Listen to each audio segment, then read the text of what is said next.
Hi, Facebook friends. Ah, Good morning nga pala sa inyo. Good morning. Kamusta naman ang tulog nyo, pahinga nyo? Sana okay, sana masarap. Sana may lakas kayo para pumasok sa mga gawain. Magawa yung mga gawain nyo, pumasok sa mga trabaho nyo. Sana may lakas kayo. Always keep safe. Ayun. Kung naaalala nyo, paggabi sa live ko, sinabi ko na nagtanong ako bakit ba nagkakalindol, pero hindi ko sinagot, di ba? Ngayon ko sasagutin yun kasi medyo malalim yan. Bakit nga ba? Bukod sa paggalaw ng lupa, kasi yung paggalaw ng lupa, effect lang yun eh, hindi yun yung cause. Maraming causes yung bakit tayo nagkakaroon na ng mga unpredictable weather. Kahit na sabihin mo may mga gadget yung Pag-asa, may mga ano. Kasi nga, number one doon, natural calamities yan. Bakit siya tinawag na natural? Talaga nangyayari sa isang planeta yan.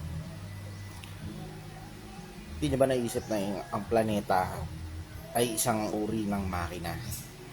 Advanced engine yan, mechanical engine. May mga parts. Diba? Meron siyang atmosphere, may landscapes, may water, tapos may habitants. Tapos bukod dun sa landscape na yun, meron pang internal components yun. May crust, mantle core. Pinag-aralan nyo naman siguro yun nung elementary high school kayo sa science. Pero bukod dun sa crust, mantle core, may underground fluids yan. May langis, may tubig. Nagets nyo? Yun yun. Isipin nyo ang isang makina ng sasakyan. Ang buhay niya nasa langis at tubig. Di ba? Nasa langis at nasa tubig. Kasi yan yung mga nagpapamove ng parts niya, yung langis, nang walang friction, nang walang nagfi-fill in ng mga gaps para smooth yung under ng engine. Yung tubig naman nagpapalamig. Water always serves as a good cooling system. Tubig, kahit sa tao pag napapagod ka, hanapin mo fluids Pag nadi-dehydrate ka, fluids ang hinahanap. Tubig. Pag may sakit ang isang tao, kapag bumababa yung fluid levels niya. Pero pagka kumbaga slight lang yung pagka-dehydrate mo, ay tubig, tap water, okay na yun. Or mineral water, okay na yun. Pero kapag nasa moderate level ka na, ang kailangan mo na nun, hydration na mga Pedialyte, Vivalite, mga ganun, Gatorade. Sabi nila, okay din daw yung Pocari Sweet. Yun. Pero pag nag-severe ka, nag-dehydration mo, mangyayari sa'yo, IV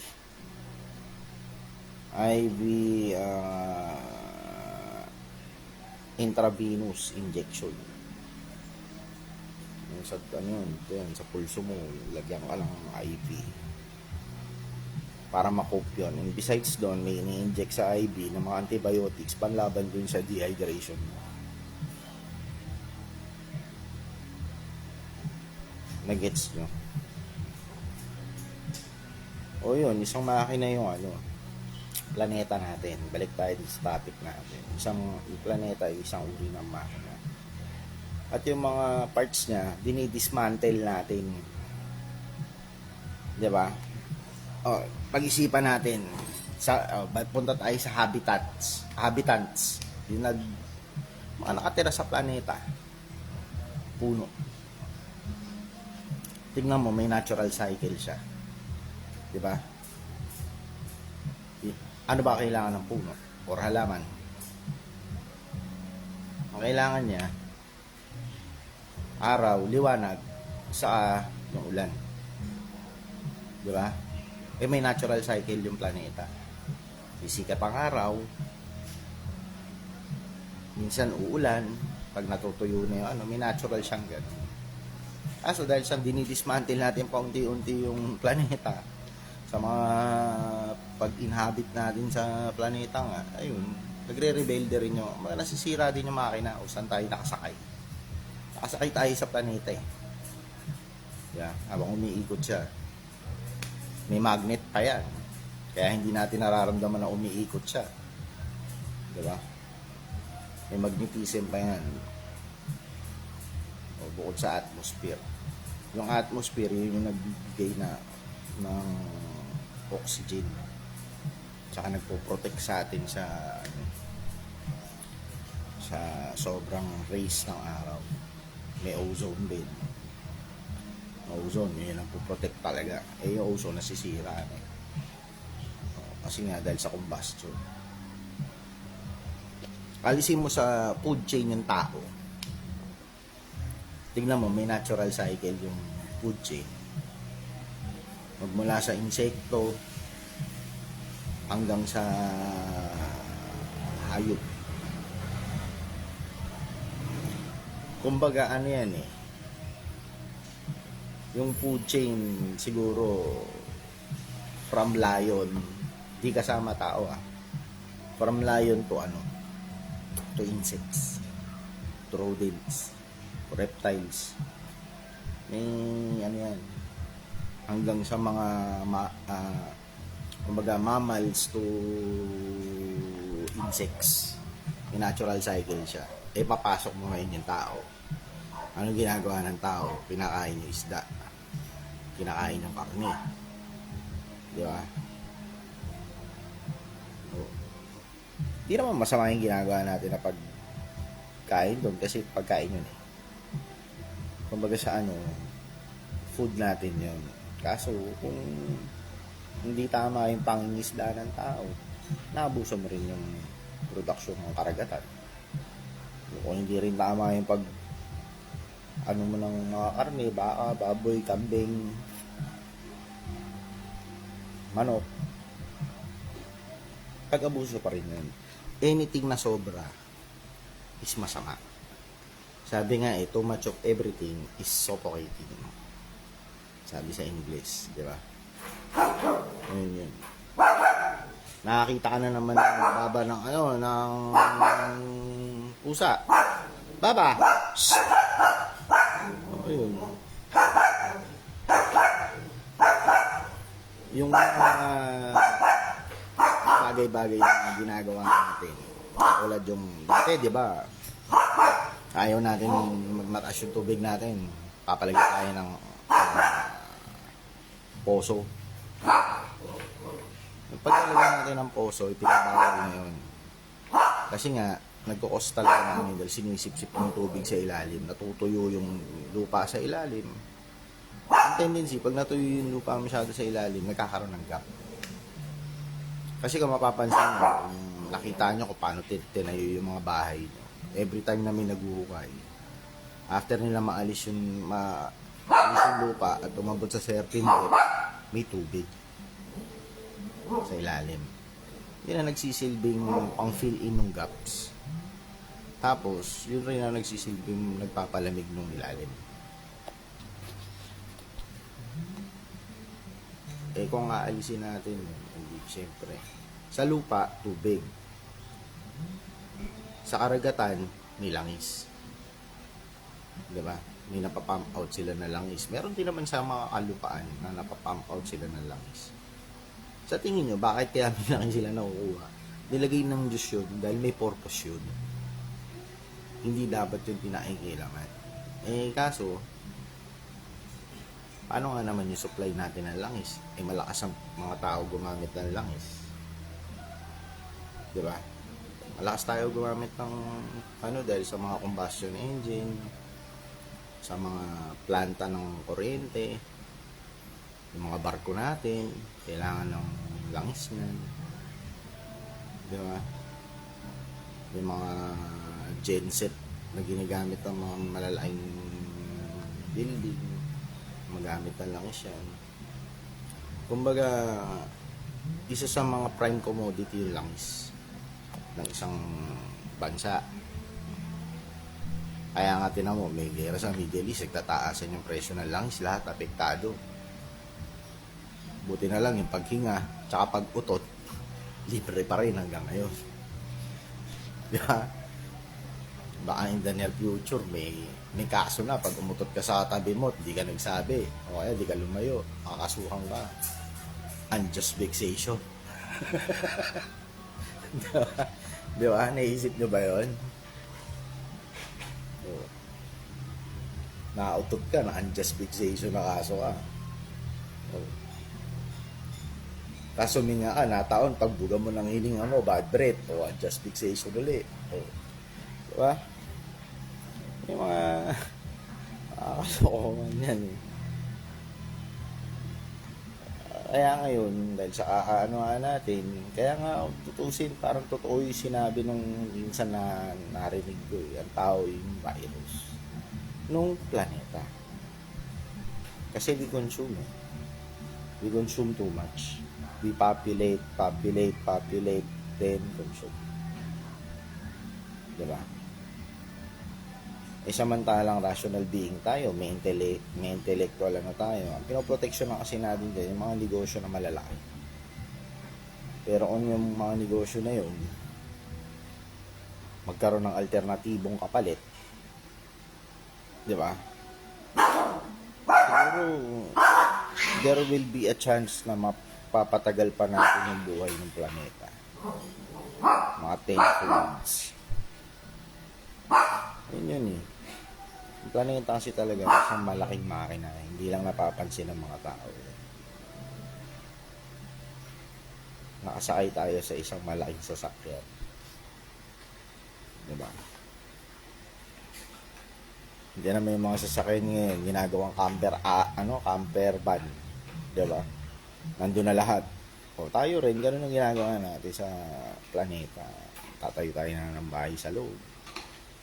Dito sa loob ng planeta. Nandito tayo sa isang kalupaan, Las Piñas. Ngayon, ito yung pinapilate natin. Diba? Kaso, padami tayo ng padami. Hindi naman tayo pabawas ng pabawas. Kaya nga napakagaling ni bro eh. Kasi, imagine mo, para makontrol yun, may hangganan ng buhay ng tao. Kasi kung ma-overpopulate mo, mabilis mag-expire yung mundo. Isipin mo, nasa loob tayo ng isang planeta pero dikit-dikit tayo para tayo sa sardinas. Diba? Kaya may life meet it. Common sense naman lahat eh. Kung bubuksan mo lang yung isipan mo, lahat common sense. Magmamasid ka lang na maayos, pagmasdan yung mga paligid. Diba? Ako kahit may sasakyan ako ilalakad pa rin ako. Nagko-commute ako. Kasi isang paraan yun para maging dagdag pasahero nakakatulong ka sa mga driver, tricycle driver, jeepney driver, bus driver, TNBS. Kasi nagiging pasahero ka nila. Diba? O yun. Kabalik ulit tayo doon sa topic natin lentol. Kaya nagkakalimbol nga kasi kinukonsume natin ng planet. Nagiging abusado ang mga tao. May mga taong nag-iimbento ng parang unlimited source of energy. Kaso hindi nagpupurso. Dito na lang mismo sa Pilipinas. May mga inventor tayo na nangingibang bansa kasi doon sa ibang bansa napupuntahan sila. So, nakikinabang ng tech nila, ibang bansa. Hindi mismong direct na Pilipino yung nakikinabang. Pilipino yung bumibili ng tech. Yeah? At tulad yan, solar na yan. Diba? Yung mga solar panel. Ayun.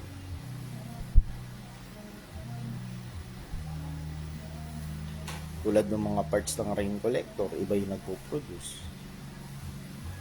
Pero samantalang sa tropical countries siya na-invent. Yung madalang ulanin na lugar at madalas ulanin na lugar. Sa madalang na ulanin na lugar, yun yung kailangan nila ng storage. So, ipunin nila yung ulan, tapos may storage sila. Kasi nga, para pagdating ng tagtuyo nila, may mga naka-stored silang water. Ganun din naman sa tropical country, sobrang dami ng ulan. Mag-iipon ka lang para pagdating ng tag-init din, may makukuha kang stored water, clean stored water. Diba? Ako naman, mga gamit ako ng tubig ulan para makabawas sa bill. Yun.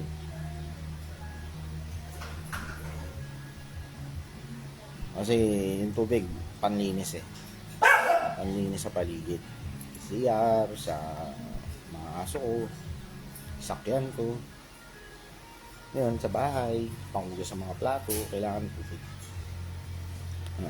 Bigyan ko kayo ng glimpse. Kasi may dalawa akong bakanting drum. Nakatambak lang dyan.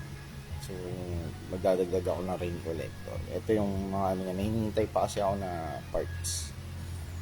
May binili kasi ako na parts para dyan. Pakita ko, bigyan ko kayo ng glimpse o bird's eye view. Ayan. Nakita niyo yung dalawang drum. Ayan. Gagawin ko additional storage ng galing sa ulan. Tapos magta-transfer yan dun sa system ko sa taas. Puno yan, automatically magta-transfer yan dun pag walang laman yan.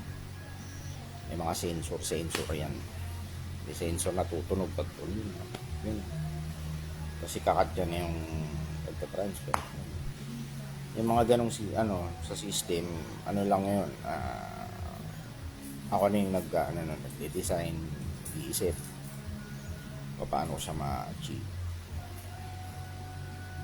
Salamat Mark David sa panonood. O yun, mga ganong bagay, mga ginagawa ko. Balik tayo uli sa lindol. Dahil nga sa pag-consume namin, siyempre, inalis mo na yung tubig. Ano pa magpapalamig at mag-fill in ng gap saan? Pag sinipsip mo naman yung langis, sa ilalim ng lupa. Pag sinipsip mo naman yung langis, ganun din. Kakaroon din ng gap dun sa ilalim ng tubig. Hindi magkukurod. Lilindol yung sa ilalim ng tubig. Pag lindol dun sa ilalim ng tubig, mag-tsunami. O, diba? Or lindol lang. Or whatsoever. Kasi nga pinakikilaman natin yung planeta. Naabuso natin siya. Yun yung rason. Kumbaga, kung ano yung tinanim mo, sigurado. Yun yung aanin mo. Kung ano yung gawin mo sa mundo, yun ang aanin mo. Kung inuha ka na mabuti tama, yun ang aanin mo. Diba? Kaso may isang side pa yun. Yung ginagawa ng ibang tao, iba yung umaanin. Nagets mo? Katulad yun langis. Kailangan na ng tao ng langis. Puproduce sila, nagsisipsip sila sa ilalim ng dagat o lupa ng langis. Sibebenta nila, kinukontrol natin. So, magkakasabwa tayo. Accessories to the fault tayo. Diba? Yun. Accessories to the crime. Kaya huwag na tayo magsisihan kung lumundol, umagyo, bumaha, tsunami. Ngayon, tayo may gawa niyan. Sa tingin mo ba magkukusa yung panahon na dito tayo sa Pilipinas, buhusan natin ang buhusan ng ulan yung Pilipinas? Hindi naman ganun yung kalikasan. Wala na maisip yun. Diba? Imagine niyo.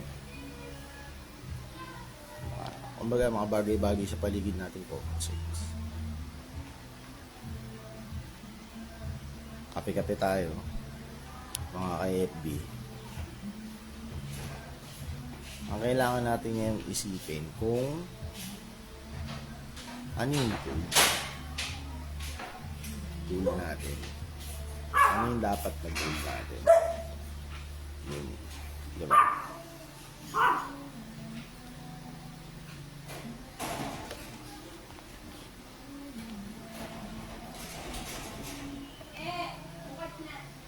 Kasi kung hindi natin iisipin yung goal natin, hindi natin magagawa ng paraan. Masusolusyonan yung nagiging problema. Kung bakit meron tayong mga lindol-lindol. May mga bagyo-bagyo tayo. Diba?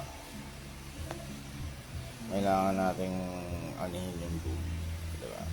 Kumbaga, saan tayo sisipa? Ispain natin yung goal natin. Ayan, yung bola. Papunta doon sa goal natin. Ito yung goal natin.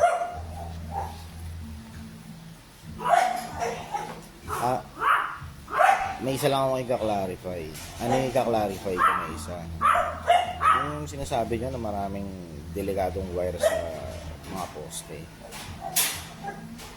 For FYI lang, yung mga kawa dyan, hindi lahat yan sa Meralco. May telco yan, may mga TV cables, maraming nakakalakalawit dyan. Kasi ang wire ng Meralco, tatatlong wire lang yan. Yung distribution wire, yung nasa tuktok, yung high tension. Isa yan. Tapos yung supply line. Baliktad. Supply line pala yung nasa tuktok. Papunta yung sa transformer. Tapos yung mula sa transformer, yung distribution line nila. Papunta na sa bahay. Sa kontador mo. Yun yun. Nagigits nyo. Pero yung ibang nakikita nyo nakalawit-lawit dyan, telco yan. For FYI lang. Marami siya nagsasabi, delikado. O, solusyon naman ng Meralco sa mga nagja-jumper. Di ba yung kontador nilagay na sa poste? Masaklap no, nasa poste na. May mga nagja-jumper pa rin. O sino sisisihin mo? Si Meralco? Sisihin mo yung mga nagja-jumper. Sino ba yun? Mga tao rin. Di ba? Tayo, mga tao, mahilig lang tayo magtuturo. Ito, may kasalanan ito. Siya may kasalanan. Puro tayo ganun. Diba? Pero hindi natin iniisip yung ano yung root ng problema. Ayun, clarification lang. Yung sa mga sinisisi sa Meralco, hindi nila kasalanan yun. May nakikigamit ang poste nila. So dapat ang mag-ayos nun yung mga telco, mga cable, mga CCTV, wire, mga ganun. Kasi sa Meralco, dalawa lang ang kawad nila dyan. Supply line, saka distribution line. Yung kung saan ka nakakabit na yung papunta sa kontador mo. Yun lang ang supply nila. Kaya pag nakita nyo may mga bundle kayo ng wire, hindi kanila yung hindi lahat yan sa kanila. Kaya doon kayo magreklamo kung sino yung may-ari nun. Kumbaga sa ano, di ba? Diba ikaw, may-ari ka ng aso. Alam ka naman magreklamo ko doon sa hindi naman nagme-may-ari ng aso na nakaperwisyo. Ganun lang. Common sense nga lang lahat. Common sense. Yun yung wala tayo. Magaling lang tayo mag-hype na mga kalokohan para mag-benefit tayo. Tingnan mo, ang Pilipino, dali mo sa ibang bansa, disiplinado. Pero dito sa Pilipinas, sa sarili niyang bansa, disiplinado ba? Hindi. Kasi doon may tao tayo. Dito, kaya nating palusutan. Tingnan mo yung mga nahuhuli na idadaan sa pakiusap, sa makaawa, sa pagpapamakawa, sa mga nahuhuli ng mga enforcer, ng mga patunayan mo na wala kang violation, parang isa ganun, mapagbigyan ka. Pero may violation ka, kahit magmakawat alam naman sa sarili mo may mali ka, tanggapin mo. Kaya kung bigyan ka ng violation or impound sa sakyan mo, isa ka naman. Diba? Ika nga, be responsible enough. Magkaroon ka ng bayad. Panindigan mo. Kung gagawa ka ng mali, panindigan mo. Kapag ka nahuli ka, tanggapin mo yung parusa. Ganun yun. Ito na mga twiran pa. Huwag mo na rin pagmalaki kung ano yung meron ka at kung may backer ka. Maging responsable ka sa sarili mong actions. Ganun lang. So, wala na akong masyadong maraming sasabihin pa. Ang sa akin lang, ang gusto ko na lang, bago man lang tapusin kung ano ko, gusto ko mag-thank you sa mga nanonood, sa mga nagla-like, sa mga sana may mag-subscribe, sana may mag-follow. Free will nyo yun. Free will nyo lahat yun. Kung ayaw nyo, hindi ko kayo pipilitin. Kung gusto nyo, salamat. Ganun lang. O siya, keep safe, God bless. Have a great day. Iba na ang may alam.